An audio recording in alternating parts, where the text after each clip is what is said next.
Christina Greer, Professor of Political Science at Fordham University. Christina, thanks for joining us. After 12 years of Mayor Bloomberg, Bill de Blasio, as we know, is in the lead at the moment in the polls. What sort of change are we going to get? Well, I think we're going to get a change in tone. That's probably the most important thing that the vast majority of New Yorkers are looking for. I mean, if you look at the polling data, New Yorkers aren't necessarily disappointed with what Bloomberg has done over the past 12 years. They're largely disappointed in the way he's done it. It's the tone that he's struck, especially in the last 4 years, which is essentially, it's my way, I'm the mayor, and you have to deal with the changes that I'm making. So I think de Blasio's first order of business is to set a new tone that says New York is a city that's not just for the wealthy and for tourists, but also for working class and middle class Americans to enjoy. What does that mean in terms of policy change? Well, in terms of policy, we know that he's going to have to work much more closely with unions than Mayor Bloomberg did. We also know that he's going to work with teachers and charter schools and educational facilities in a way that Bloomberg did. We know that de Blasio will not give up mayoral control, but the ways in which he works with others within the 5 boroughs to push forward a more progressive agenda, as he would call it, it is essentially the plan for himself and for New York. I mean, we're basically assuming here that Blasio, because of the polls, is going to win. I mean, is there anything that could happen for Joe LaHota to become New York City mayor?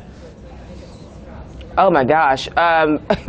If Joe LaHota becomes mayor, I would expect to see dinosaurs rising out of the Hudson River. I mean, I call him low-hanging fruit Lota. I mean, he's from the quintessential Republican playbook in the sense that if you don't have fresh ideas, you talk about crime and the past and the last time a Democrat was mayor. And so if you look at Joe LaHota's ads, they're all about the 1980s with some weird sort of violence thrown in that happened a few weeks ago.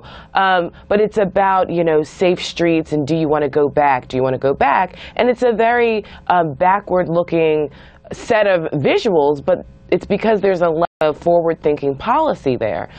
So I don't see him getting any traction. I mean, I do think that because de Blasio is leading or has led so strongly in the polls this past month, there might be suppressed voter turnout just because many Democrats or many people who appreciate de Blasio's policy initiatives might just assume that, okay, well, why do I have to interrupt my day because he's already won? So there might be a smaller turnout than we anticipated, but I do think that de Blasio will win pretty handedly.